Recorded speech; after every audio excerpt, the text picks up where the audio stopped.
இப்போ தமிழக அரசியல் களம் கிரவுண்ட் லெவல்ல இப்ப நேரடியாக ஒவ்வொரு தொகுதிகளுக்கும் செல்லும் போது ஒரு தொகுதியில குறைந்தது நாம வந்து ஒரு 100 பேருக்கிட்ட நேரடியாக மீட் பண்ணோம். 100 பேரை பொறுத்த வரைக்கும் ஒரே பகுதியில் இருக்கக்கூடிய மக்கள், ஒரே செக்டார்ல இருக்கக்கூடிய மக்கள் கிடையாது. நம்ம 18 வயசுல இருந்து 80 வயசு தாத்தா பாட்டி வரைக்கும் பல்வேறு நிலையிலையும் கிராமத்தில் இருக்கிறவங்க என்ன சொல்றாங்க, எல்லா செக்டார்லையுமே நம்ம வந்து ஒவ்வொரு தொகுதியிலுமே போய் நம்ம நேரடியாக மக்களிடம் பேசும்போதுதான் இந்த மக்களை பொறுத்த வரைக்கும் இந்த முறை யாரை எதிர்பார்க்கிறோம் அப்படிங்கிற கருத்துக்களை முன் வைக்கிறாங்க. இதுல முக்கியமான விஷயம் என்ன அப்படின்னா, எந்த கட்சியுடைய ஓட்டு வந்து அதிக அளவுல விஜய்க்கு பிரிந்து செல்கிறது அப்படிங்கறதையும் நம்ம அனலைஸ் இந்த ரிப்போர்ட் மூலமா எடுக்க முடியும். சரி, இப்போ திமுகவுல இருந்து எத்தனை % வரைக்கும் விஜய்க்கு பிரியும் அப்படின்னா, ஒவ்வொரு தேர்தலையும் பாத்தீங்கன்னா ஆளும் கட்சிக்கு எதிரான ஓட்டுகள் ஆன்டி இன்கம்பன்சியை பொறுத்த வரைக்கும் ஆப்போசிட் இருக்கக்கூடிய கட்சிக்கு தான் மாறும். டிஎம்கே ரூலிங் பார்ட்டியா இருந்தா அதிமுகவுக்கு மாறும், அதிமுக ரூலிங் பார்ட்டியா இருந்தா திமுகவுக்கு மாறும். இந்த முறை கவனிக்கப்பட வேண்டிய விஷயம் என்ன அப்படின்னா, திமுகவுடைய ஆன்டி இன்கம்பன்சி ஓட்டு அதிமுக பக்கம் திரும்பல. டிஎம்கே உடைய நேர் எதிரியாக இருக்கக்கூடிய அதிமுக கடந்த முறை 39-40% ஓட்டு சதவீதத்தை பெற்ற அதிமுக இந்த முறை எத்தனை சதவீதம் பெறப்போகிறது? அதிமுக ஓட்டு பேங்காக இருந்தவர்கள் இந்த முறை டிவிகேவை சூஸ் பண்றாங்க. அப்போ வந்து பாத்தீங்கன்னா அதிமுக இருந்து பிரியக்கூடிய பெர்சன்டேஜ் தான் இப்ப விஜய்க்கு வந்து ஒரு வலுவான ஓட்டு பேங்கா மாற போகுது இந்த 2026 தேர்தலில். அப்போ வந்து பாத்தீங்கன்னா அதிமுக வந்து ஏற்கனவே 40% பெற்ற அதிமுக 15-20% அப்படின்னு சொல்லி இந்த 2026 தேர்தலில் ஓட்டு சதவீதம் சுருங்குகிறது அப்படின்னா, மீதி அந்த 20-22-24% எங்க வரப்போறது அப்படின்னா விஜய்க்கு வரப்போறது. அப்ப அந்த 25% திமுக கிட்ட இருந்து கிடைக்கக்கூடிய அந்த 7-8% சேரும் போது திமுக பொறுத்த வரைக்கும் அப்ப நாம வெற்றி பெறுவதற்கு வியூகங்களை மாற்றி அமைக்கணும், களத்துல பெரிய அளவுல இறங்கி செயல்படணும் அப்படின்னு சொல்லி அதற்கான வேகங்களை எடுத்துக்கிட்டு இருக்காங்க. இப்போ எடுத்துட்டீங்கன்னா முதலமைச்சர் மு.க. ஸ்டாலின் அவர்களை பொறுத்த வரைக்கும் நேற்று எல்லாம் பாத்தீங்கன்னா பல்வேறு இடங்களுக்கு போறது, டீ கடையில டீ சாப்பிடுறது, நலத்திட்ட உதவிகள் பலன் அடைஞ்சவங்களோட வீட்டுடைய இல்லத்துக்கே போறது, அதாவது குடிசை வீடுகளுக்கு எல்லாம் போய்கிட்டு இருக்காங்க. இப்போ நம்ம இது போன்ற தகவல்களை பேசுறதுனால உடனே வந்து கமெண்ட்ஸ்ல வந்து போடுவாங்க 200 ரூபீஸ் போடுவாங்க, இல்லனா திமுக பணம் வாங்கிட்டான்னு போடுவாங்க. சோ நம்ம இது வரைக்கும் எந்த ஒரு கட்சியிலையும் யார்கிட்டையும், கட்சி மட்டும் கிடையாது, யார்கிட்டையுமே ஒரு ரூபாய் கூட வாங்கினது கிடையாது. ஆனா கள நிலவரம் என்ன அப்படிங்கறத சொல்ல வேண்டிய கட்டாயம் பத்திரிகையாளராக ஒரு பத்திரிகை நிறுவனமாக நமக்கு இருக்கு, ஊடகத்துக்கு வந்து கண்டிப்பா இருக்கு. ஆனா கள நிலவரத்தை எடுத்து பார்க்கும்போது அதிமுகவை பொறுத்த வரைக்கும் அதிமுக ஒரு 30-40 தொகுதிகளை கடந்து செல்லுமா அப்படிங்கிறது மிகப்பெரிய ஒரு கேள்விக்குறிதான். இன்னொரு பக்கம் 110 தொகுதியில சசிகலா அண்ட் ராமதாஸ் பெரிய சேதாரத்தை ஏற்படுத்த போறாங்க. அப்போ வந்து அதிமுக எப்படி வெற்றி பெற முடியும், எப்படி அதிகமான பிரச்சனை சொல்ல முடியும்? அப்போ வந்து பாத்தீங்கன்னா இந்த அடிப்படையில் தான் அதிமுகவை பொறுத்த வரைக்கும் பெரிய அளவு ஒரு வீழ்ச்சியை அதிமுக உருவான காலகட்டத்தில இருந்து இன்றைய நிமிடம் வரைக்கும் அதிமுக சந்திக்காத ஒரு பெரிய வீழ்ச்சி.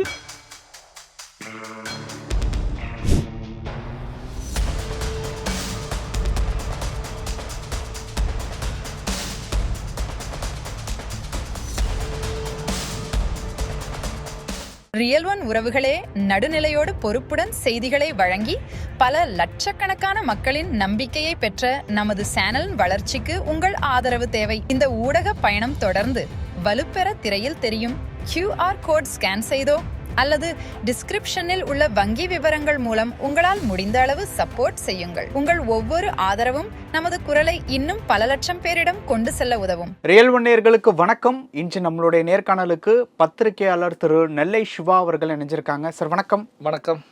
ஆல்மோஸ்ட் வந்து தேர்தலினுடைய இறுதிக்கட்ட நாட்களுக்கு வந்தாச்சு. இந்த இறுதிக்கட்ட நாட்களில் 234 தொகுதிகளையும் நீங்கள் வந்து பார்வையிட்டிருக்கீங்க. சர்வே நிகழ்வுகளும் வந்து நடந்திருக்கு. நீங்கள் பார்த்த வரைக்கும் இந்த 2026 சட்டமன்ற தேர்தலில் 234 தொகுதிகளில் உணர்ந்த விஷயங்கள் என்ன? இப்போ இந்த 2026 சட்டமன்ற தேர்தலை பொறுத்த வரைக்கும் மற்ற சட்டமன்ற தேர்தல்களை விட கடந்த முறை நடந்த தேர்தல் 2021, ஸோ இதை விட வந்து ஒரு வித்தியாசமான ஒரு தேர்தல் தமிழக அரசியல் களம் சந்திக்க இருக்கக்கூடிய ஒரு வித்தியாசமான ஒரு தேர்தல் அப்படின்னு சொல்லலாம்.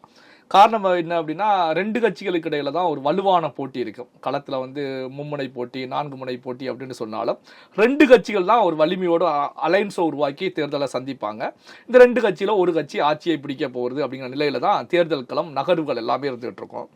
ஆனா இந்த 2026 சட்டமன்ற தேர்தல் இப்போ நீங்க சொன்னது போலதான் தமிழகத்தில் இருக்கக்கூடிய 234 தொகுதியிலையும் சர்வே அப்படிங்கிற ஒரு விஷயத்துல நம்ம வந்து ஈடுபட்டிருந்தோம்.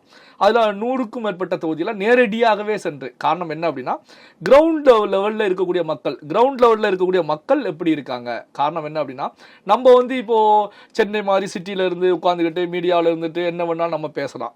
இப்போ மீடியாக்களும் பார்த்தீங்கன்னா பல வகையான செய்திகளை டெலிகாஸ்ட் பண்ணலாம். அதே நேரத்தில் சில கம்பெனிகள் சர்வே எடுத்து வெளியிடலாம். இவங்க வெற்றி பெற போகிறாங்க, அவங்க வெற்றி பெற போகிறாங்க, ஸோ இவங்களுக்கு இத்தனை தொகுதிகள் அப்படின்னு சொல்லி சர்வேக்கள் வெளியே வரலாம்.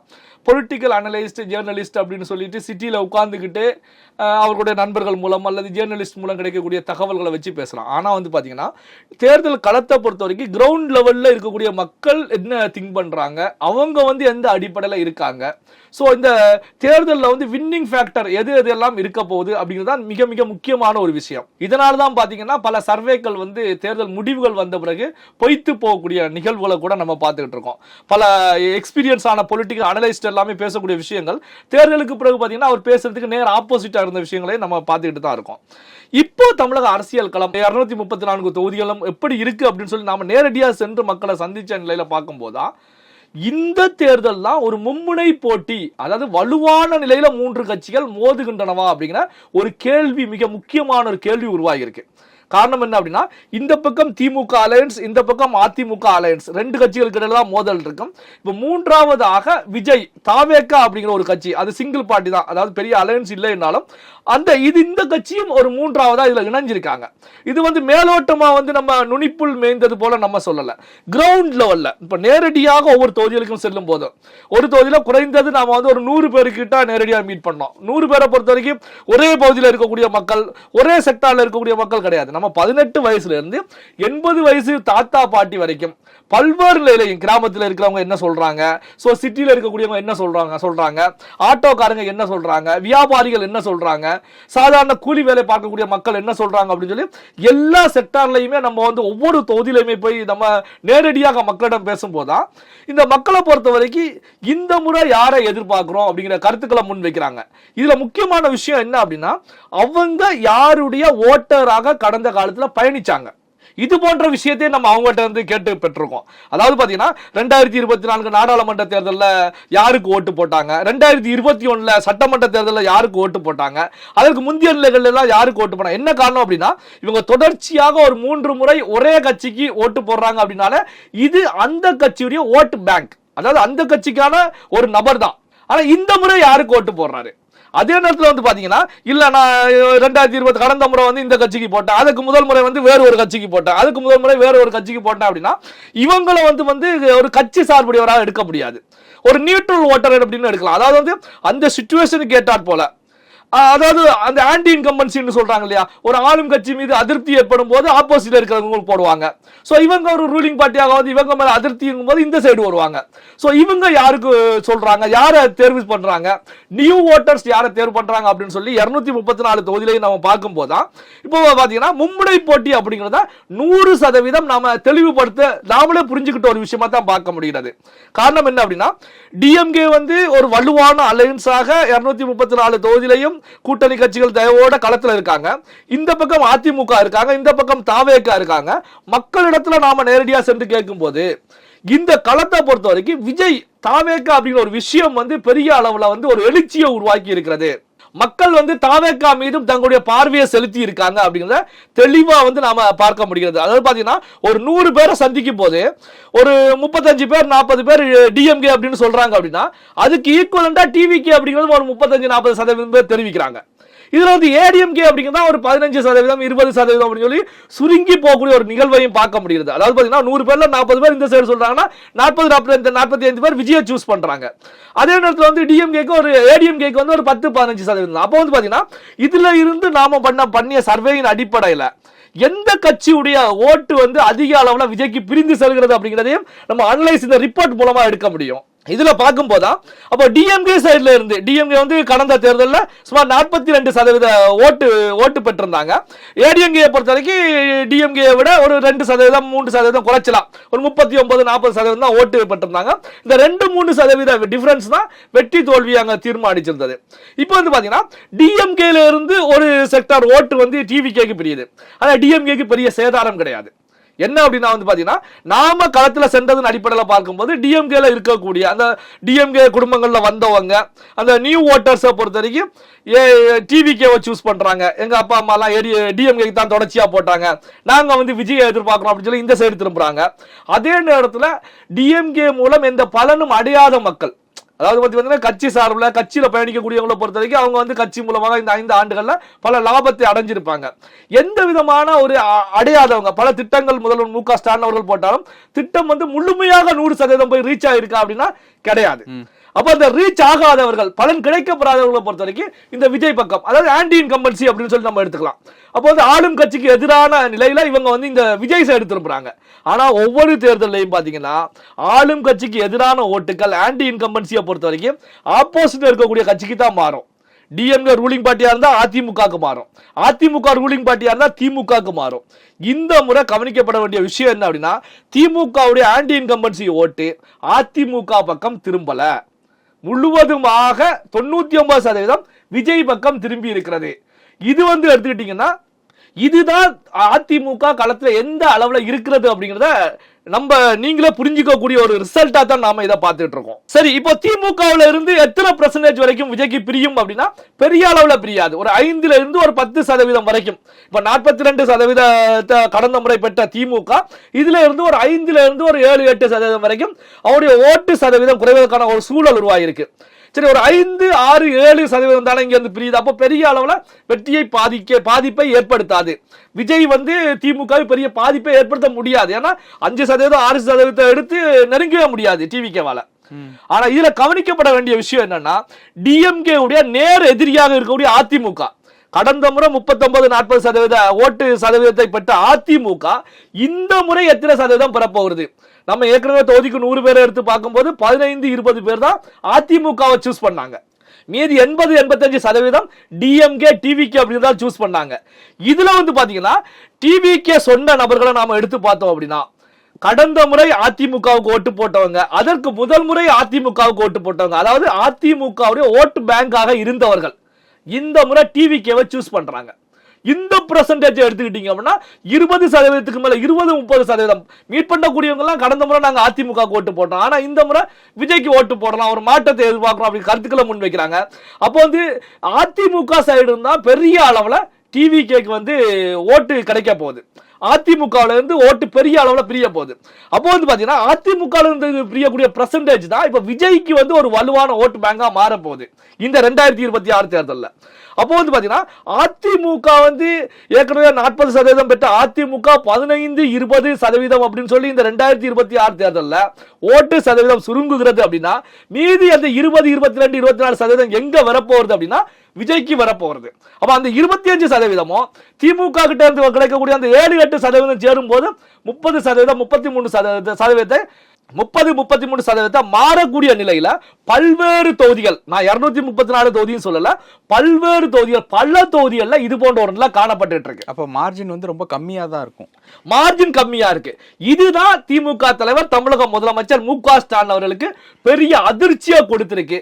வியூகங்களை மாற்ற வேண்டிய சூழல் ஏற்பட்டிருக்கு. காரணம் என்ன அப்படின்னா, இப்படியான ஒரு நிலையில பார்க்கும்போது அடுத்த கட்டத்துல பார்க்கும்போது நியூ ஓட்டர்ஸ் யாருக்கு ஓட்டு போட போறாங்க, அதே நேரத்தில் வந்து இதுவரைக்கும் ஓட்டு போடாதவங்க, நோட்டோவுக்கு போட்டவங்க, நோட்டோவுக்கு கூட போடாம யாருக்குமே போட வேண்டாம், திராவிட கட்சிகளால நமக்கு என்ன லாபம், திமுகவும் எதுவும் பண்ணல, அதிமுகவும் எதுவும் பண்ணல, 2 கட்சியுமே நாட்டை அழிச்சிருக்காங்க, மாநிலத்தை அழிச்சிருக்காங்க அப்படின்னு சொல்லி ஓட்டு போடாமல் இருந்தவர்களும் இந்த முறை வெளியில வந்து விஜய்க்கு ஓட்டு போட போறாங்க. அப்ப இந்த பெர்சன்டேஜ் எல்லாம் சேரும் போது டிவிக்கு எத்தனை தொகுதிகளில் வெற்றி பெற போகிறது, எத்தனை தொகுதியில 2வது இடத்துக்கு வரப்போறது, டிஎம்கேக்கு எத்தனை தொகுதியில சவாலாக மாறப்போறது அப்படிங்கிற ஒரு விஷயம் தான் தமிழக முதலமைச்சர் மு.க. ஸ்டாலினுக்கு பெரிய ஒரு பேர் அதிர்ச்சியை உருவாக்கி இருக்கு.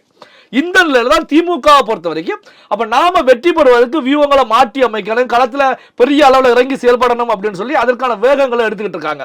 இப்ப எடுத்துட்டீங்கன்னா முதலமைச்சர் மு.க. ஸ்டாலின் அவர்களை பொறுத்த வரைக்கும் நேற்று எல்லாம் பாத்தீங்கன்னா பல்வேறு இடங்களுக்கு போறது, டீ கடையில டீ சாப்பிடுறது, நலத்திட்ட உதவிகள் பலன் அடைஞ்சவங்க வீட்டுடைய இல்லத்துக்கே போறது, அதாவது குடிசை வீடுகளுக்கு எல்லாம் போய்கிட்டு இருக்காங்க. இப்போ சென்னை டிஎம்கே அப்படின்னு சொல்லிட்டு ட்விட்டர்ல ஒரு குரூப் இருக்கு, அதுல ஒரு ட்வீட் வந்து போட்டிருக்காங்க, மக்களை அலக்களிக்கும் தலைவர் அல்ல, மக்களையே தேடி செல்லும் தலைவர் அப்படின்னு சொல்லி. சொல்லி. அதுதான் என்னன்னா வியூகம், அவங்களோட ஸ்ட்ராட்டஜியை மாத்துறாங்க. என்ன ரீசன் அப்படின்னா, சோ இங்க வந்து ஒரு பெரிய அதிர்ச்சியை கொடுக்குது அப்படிங்கும் போது நாம இதை வந்து முறியடிக்கிறதுக்கு என்ன பண்ணலாம் அப்படின்னு சொல்லி முதல்வர் அவர்கள் வந்து இது போன்ற செயல்பாடுகள்ல வியூகத்தின் அடிப்படையில் செயல்பட்டு இருக்காங்க. முதல்வர் மட்டும் கிடையாது, தொகுதி கேண்டிடேட்டுகளையும் இறங்கி தங்களுடைய வியூகத்தை மாற்றி செயல்பட சொல்லி இன்ஸ்ட்ரக்ஷன் கொடுக்கப்பட்டிருக்கு. என்ன காரணம் அப்படின்னா, டிவிகே மீது இருக்கக்கூடிய ஒரு விதமான அச்சம், அதே நேரத்தில் ஒரு விதமான யோசனை அப்படின்னு நம்ம எடுத்துக்கலாம். ஏன்னா விஜய் தான் ஒரு சவாலா இருக்காங்க அப்படிங்கிற ஒரு விஷயம் தான். அப்போ பாத்தீங்கன்னா அதிமுக எங்களுக்கு பெரிய சவால் கிடையாது, அதே நேரத்தில் டிவிகே தான் சவாலா இருக்க போகுது. இப்போ வந்து டிவிகே சவாலா இருக்க போகுது அப்படிங்கிறதுனால டிவிகே வெற்றி பெற்ற உடனே அரியணையில வந்து உட்கார்ந்துருவாங்க, விஜய் தான் சிஎம், அந்த அளவுக்கு நம்ம சொல்லல. இந்த தேர்தலில் டிவிகே 20% ஓட்டு வங்கியை பெற்றாலே தமிழகத்தில் இருக்கக்கூடிய பல கட்சிகளுக்கு மூடு விழாலாம். பல கட்சிகள் வந்து சுடுகாட்டில் கொல்லி வச்சிடலாம் அப்படின்னு சொல்லலாம். என்ன காரணம் அப்படின்னா, திராவிடத்துக்கு எதிராக உருவாக்கப்பட்ட பல கட்சிகள் திராவிடத்திலேயே தான் சேர்ந்து கூட்டணியில் பயணிச்சுட்டு இருக்காங்க. இந்த கட்சிகள் எல்லாமே முடிவுரை எழுதப்பட்டுவிடும். ஏன்னா புதிதாக உருவான ஒரு கட்சி வலிமையான ஓட்டு வங்கியை ப்ரூவ் பண்ணி சில தொகுதிகளில் வெற்றி பெற்று வலுவாக 2வது இடங்களையும் பிடித்து ஒரு வலிமையான கட்சியாக ப்ரூவ் பண்ணும் போது நீங்க எல்லாம் என்ன பண்ணிட்டு இருக்கீங்க? 20 வருஷம் 25 வருஷம் 30 வருஷம் அப்படின்னு சொல்லி கட்சி ஆரம்பிச்சதை விழாவாக கொண்டாடிக்கிட்டு இருக்கீங்க. ஆனா சீனியாரிட்டி உங்கள்கிட்ட இருக்கு, சின்சியாரிட்டி உங்கள்கிட்ட இல்லையப்பா அப்படிங்கிற கருத்துக்களை தான் மக்கள் வைப்பாங்க. இது வடிவேல் காமெடி மாதிரி போயிடும்.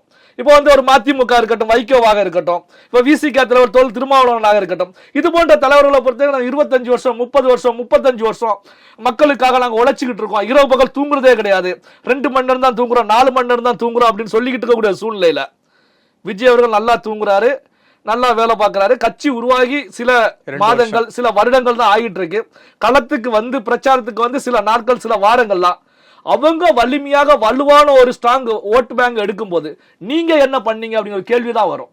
அப்போ வந்து பல கட்சிகள் அழிவதற்கான ஒரு சூழல் உருவாகும், பல கட்சிகள் மக்களால் தூக்கி வீசப்படுவதற்கான ஒரு சூழல் உருவாகும். அப்போ வந்து பாத்தீங்கன்னா விஜய் வந்து இதுல வந்து இந்த தேர்தலில் பெரிய ஒரு தாக்கத்தை ஏற்படுத்த போகிறார் அப்படின்னா கள நிலவரம் படி நம்ம களத்துல சென்றதன் அடிப்படையில் தெளிவாகவே நம்ம சொல்ல முடியும். ஓகே, அப்ப இதுல வந்து பெரிய ஒரு மைனஸ் பாயிண்ட் வந்து ஏடிஎம்கேவுக்கு தான், அந்த என்டிஏ அலைன்ஸுக்கு தான் இருக்கு. கண்டிப்பா. இப்ப ஏடிஎம்கே பொறுத்த வரைக்கும் வந்து பாத்தீங்கன்னா, இப்போ நம்ம இது போன்ற தகவல்களை பேசுறதுனால உடனே வந்து கமெண்ட்ஸ்ல வந்து போடுவாங்க 200 ரூபீஸ்ன்னு போடுவாங்க, இல்லைன்னா திமுக பணம் வாங்கிட்டான்னு போடுவாங்க. சோ நம்ம இது வரைக்கும் எந்த ஒரு கட்சியிலையும் யாருகிட்டையும், கட்சி மட்டும் கிடையாது, யாருகிட்டையுமே ஒரு ரூபாய் கூட வாங்கினது கிடையாது. ஆனா கள நிலவரம் என்ன அப்படிங்கறத சொல்ல வேண்டிய கட்டாயம் பத்திரிகையாளராக ஒரு பத்திரிகை நிறுவனமாக நமக்கு இருக்கு, ஊடகத்துக்கு வந்து கண்டிப்பா இருக்கு. ஆனா கள நிலவரத்தை எடுத்து பார்க்கும்போது அதிமுகவை பொறுத்த வரைக்கும் அதிமுக ஒரு 30-40 தொகுதிகளை கடந்து செல்லுமா அப்படிங்கிறது மிகப்பெரிய ஒரு கேள்விக்குறிதான். கொங்கு மண்டலம் கூட ரொம்ப ஸ்ட்ராங்கா இருக்குன்னு சொல்றாங்களே சார். இப்போ கொங்கு மண்டலம் ஏடிஎம்கேக்கு ஸ்ட்ராங்கா இருக்கு, அதுல டிஎம்கே வர்றதுமே வந்து டவுட் தான் அப்படிங்கிற மாதிரி வந்து இல்ல. கொங்கு மண்டலம் வந்து எப்பவுமே அதிமுகவுடைய கோட்டையாக இருந்தது. இந்த முறை கொங்கு மண்டலம் அதிமுகவுடைய கோட்டையாக இருக்க போறதா அப்படின்னா இன்னொரு விஷயம். என்ன காரணம் அப்படின்னா, அதிமுகவுக்கு விஜய் மட்டும் கிடையாது, அதிமுக இன்னொரு பக்கம் பெரிய அளவு வாக்கு சிதற போகுது. அதாவது அதிமுக பொறுத்த வரைக்கும் எடப்பாடி பழனிசாமி அவர்களை பொறுத்த வரைக்கும் 2ஆம் கட்ட தலைவர்களை பொறுத்த வரைக்கும் இந்த விஷயத்தை சாதாரணமா எடுத்துக்கிட்டு இருக்காங்க. இப்போ வந்து ஒரு டிவியில கூட எடப்பாடி பழனிசாமி அவர்கள் பேசும்போது கூட நாங்க 200 தொகுதிக்கு மேல வெற்றி பெற்றுருவோம் அப்படின்னு சொல்லி தெரிவிக்கிறாங்க. ஆனா எந்த வியூகத்தின் அடிப்படையில, எந்த ரிப்போர்ட்டின் அடிப்படையில தெரிவிக்கிறாங்க அப்படிங்கிறது நமக்கு தெரியல. நமக்கே ஒரு காமெடியான விஷயமா தான் பார்க்க முடியுது. என்ன அப்படின்னா, நம்ம நேரடியா சொல்லும் போது கிரவுண்ட் லெவல்ல பப்ளிக்கோட பல்ஸ் இந்த அடிப்படையில் இருக்குது. ஆனா இவங்க என்ன ரிப்போர்ட்டின் அடிப்படையில் சொல்றாங்க அப்படிங்கிறது புரியவே இல்லை. ரிசல்ட் வந்த பிறகுதான் அவங்க சொன்னதுக்கான அர்த்தம் அங்க புரியும். என்ன காரணம்னா, ரிசல்ட் வரும்போது எடப்பாடி பழனிசாமி அவர்கள் சொன்னது அங்க நடக்க போறதா, அதுக்கு நேர் எதிராக நடக்க போறதா அப்படி ஒரு கேள்விதான் இருந்துட்டு இருக்கு. நான் வந்து பாத்தீங்கன்னா அதிமுக இன்னொரு பக்கம் பெரிய சேதாரம் அப்படிங்கிற கருத்துக்களை முன் வச்சிருக்கேன். என்ன அப்படின்னா, அதிமுக இப்ப சசிகலா அவர்கள் கட்சி கண்டிருக்கக்கூடிய சசிகலாவை பொறுத்த வரைக்கும் 71 தொகுதியில தன்னுடைய சார்பில் வேட்பாளர்களை நிறுத்தி இருக்காங்க. ராமதாஸ் அவர்களும் வந்து பாத்தீங்கன்னா ஒரு 30-35 தொகுதிகள் வரைக்கும் வேட்பாளர்களை நிறுத்தி இருக்காங்க. உதிரி கட்சிகள் சுமார் ஒரு 110 தொகுதிகள் வரைக்கும் வேட்பாளர்களை நிறுத்தி இருக்காங்க. இது என்ன அப்படின்னா, கடந்த முறை திமுக வெற்றி பெறுவதற்கு கடினமாக உழைத்து கொடுத்தவர் யார் அப்படின்னா, நம்ம கடந்த வீடியோக்குள்ள தேர்தல் முடிஞ்சோன்னு பேசணும், டிடிவி தினகரன் அவர்கள் உழைச்சு கொடுத்தாங்க. அதாவது எடப்பாடியாருக்கு எதிராக அதிமுகவுக்கு எதிராக வேட்பாளரை நிறுத்தி திமுக வெற்றி பெறுவதற்கு பக்கபலமாக இருந்து முதல்வர் மு க ஸ்டாலின் அவர்கள் அரியணை ஏற்றியதுல டிடிவி தினகரனுக்கும் பிரசாந்த் கிஷோருக்கு ஈக்குவலண்டான அதிகாரம் உண்டு, இவரும் தான் உட்கார்ந்து ஏற்றி கொடுத்தாங்க. என்ன அப்படின்னா, டிடிவி தினகரன் பிரித்த வாக்குகள் தொகுதியில டிடிவி தினகரன் பிரித்த அந்த 5000 10,000 15,000 20,000 வாக்குகள்லாம் திமுக கடந்த முறை வெற்றி பெறுவதற்கான ஒரு சூழலை உருவாக்கி கொடுத்துச்சு. அதனாலதான் டிடிவி தினகரன் அவர்கள் ஸ்டாலினுக்காக வேலை பார்த்து ஸ்டாலின் அவர்களை முதலமைச்சராக அரியணையில் உட்கார வைச்சார் அப்படின்னு சொல்லி நம்ம கடந்த கால வீடியோக்களை பேசிக்கிறோம். சோ அந்த வீடியோக்களை பார்த்து அவங்களுக்கு தெரிஞ்சிருக்கும். இந்த முறை வந்து பாத்தீங்கன்னா இதே வேலையை சசிகலா செய்துகிட்டு இருக்காங்க. சசிகலா வந்து நிறுத்தி இருக்கக்கூடிய கேண்டிடேட்டுகளை பொறுத்த வரைக்கும் எல்லாமே முன்னாள் எம்எல்ஏ, முன்னாள் அமைச்சர்கள், முன்னாள் மாவட்ட செயலாளர்கள், முன்னாள் கவுன்சிலர்கள், ஏடிஎம்கேல வந்தவங்க. அதாவது ஏடிஎம்கேல முன்னாள் இருந்தவர்கள் தான் இப்போ களத்தில் இறக்கி விடப்பட்டிருக்காங்க. எடப்பாடியார் தலைமையில் இறக்கி விடப்பட்டவர்களும் அதிகமானவர்கள் முன்னாள் எம்எல்ஏக்கள் இறக்கி விடப்பட்டிருக்காங்க, இந்நாள் எம்எல்ஏக்கள் இறக்கி விடப்பட்டிருக்காங்க. சோ இங்கேயும் வந்து பாத்தீங்கன்னா எல்லாமே முன்னாள் தான் இறக்கி விடப்பட்டிருக்காங்க. இப்போ வந்து புதிதாக ஒரு ஆள் கட்சிக்கு என்று புதுமுகங்களை இறக்கி விட்டாங்க அப்படின்னா தேர்தலில் பெரிய அளவில் ஒரு பாதிப்பை ஏற்படுத்த மாட்டாங்கன்னு நம்ம கால்குலேட் பண்ணலாம். ஆனா இப்ப இறங்கி இருக்கக்கூடியவங்களை பொறுத்த வரைக்கும் ஏற்கனவே அதே தொகுதியில வெற்றி பெற்ற சட்டமன்ற உறுப்பினர்கள், அவங்களுக்குன்னு ஒரு ஃபேஸ் வேல்யூ இருக்கு, அவங்களுக்குன்னு ஒரு கம்யூனிட்டி பேக்கப் இருக்கு, அவங்களுக்குன்னு ஒரு செல்வாக்கு இருக்கு. இவங்க வந்து பாத்தீங்கன்னா ஒவ்வொரு தொகுதியிலையுமே இப்ப சசிகலாவுக்கு பெரிய அளவில் ஃபேஸ் வேல்யூ இல்லை, சசிகலா சொல்லக்கூடிய நிகழ்வு இல்லை என்றாலும் இந்த கேண்டிடேட்டோட ஃபேஸ் வேல்யூ வந்து பாத்தீங்கன்னா ஒவ்வொரு தொகுதியிலையுமே 10,000, 15,000, 20,000 ஓட்டுகளை பிரிப்பதற்கான ஒரு சூழல் களத்துல இருக்கு. இப்ப எடுத்துக்கிட்டீங்கன்னா உசிலம்பட்டி தொகுதியில அதிமுக சார்பில் முன்னாள் எம்எல்ஏ மகேந்திரன் நிக்கிறாங்க, சசிகலா டீம்ல முன்னாள் எம்எல்ஏ ஐயப்பன் நிக்கிறாங்க. அப்ப நம்ம களத்துல போய் கேட்கும் போது மகேந்திரனை விட ஐயப்பன் ஒரு படி மேல் அப்படின்னு சொல்லி தான் தெரிவிக்கிறாங்க. ஐயப்பன் நேரடியா வருவாருங்க, ஏதோ பண்ணுவாருங்க, இருக்கும்போது பண்ணாருங்க, இவர் வந்து கொஞ்சம் இதா செயல்பட்டாருங்க, கல்குவாரி விஷயங்கள் எல்லாமே எடுத்து விடுறாங்க. சோ இதுதான் கவனிக்கப்பட வேண்டிய விஷயம். அப்போ சசிகலாக்காக ஒரு பக்கம் ஓட்டு, இதை தாண்டி அந்த கேண்டிடேட்டுக்காக அப்படின்னு பிரியும் போது எத்தனை தொகுதிகளை அதிமுக இழக்க போறது? ஒரு பக்கம் விஜய் வந்து சேதாரத்தை ஏற்படுத்திட்டு இருக்காங்க, இன்னொரு பக்கம் 110 தொகுதியில சசிகலா அண்ட் ராமதாஸ் பெரிய சேதாரத்தை ஏற்படுத்த போறாங்க. அப்போ வந்து அதிமுக எப்படி வெற்றி பெற முடியும், எப்படி அதிகமான பிரச்சனை சொல்ல முடியும்? அப்போ வந்து பாத்தீங்கன்னா இந்த அடிப்படையில் தான் அதிமுக பொறுத்த வரைக்கும் பெரிய அளவு ஒரு வீழ்ச்சியை அதிமுக உருவான காலகட்டத்தில இருந்து இன்றைய நிமிடம் வரைக்கும் அதிமுக சந்திக்காத ஒரு பெரிய வீழ்ச்சி இந்த 2026 சட்டமன்ற தேர்தலில் இருக்கும் அப்படிங்கிறதா நேரடியாக சென்று நாம மக்களை சந்தித்த பிறகு நாம உணர்ந்துகிட்ட தெரிந்துகிட்ட ஒரு விஷயம். இது தேர்தல் முடிவுகள் வந்த பிறகு இது உண்மையாக இருக்கிறதா அப்படின்னா நீங்க பார்த்துட்டு கமெண்ட்ஸ் போடுங்க. என்ன காரணம் அப்படின்னா இதுதான் இருக்க போறது. இதுல வேணும்னா ஒரு கொஞ்சம் முன்ன பின்ன இருக்கும், பிளக்சுவேஷன் இருக்குமே தவிர பெரிய மாற்றம் இருக்காது. அதிமுக வீழ்ச்சி அப்படிங்கிறது உறுதியாக தெரிஞ்சுக்கிட்டு இருக்கு. ஓகே சார், பல விஷயங்கள் பேசியிருக்கோம். நேரத்துக்கு ரொம்ப நன்றி. உங்கள் பிசினஸ் இன்னும் அதிக மக்களை சென்றடைய வேண்டுமா? இன்றைய டிஜிட்டல் உலகில் சரியான ப்ரமோஷன் தான் வெற்றியின் முதல் படி. தமிழகம் முழுவதும் பல லட்சக்கணக்கான பார்வையாளர்களை தினமும் சென்றடையும் ரியல் ஒன் யூடியூப் சேனல்களில் உங்கள் பிசினஸ் இனி எல்லோரும் அறியட்டும். குறைந்த செலவில் அதிக ரீச். உங்கள் பிராண்டுக்கு நம்பிக்கையும் வளர்ச்சியும் சேர்க்க இன்றே எங்களை தொடர்பு கொள்ளுங்கள். 928 00 87 164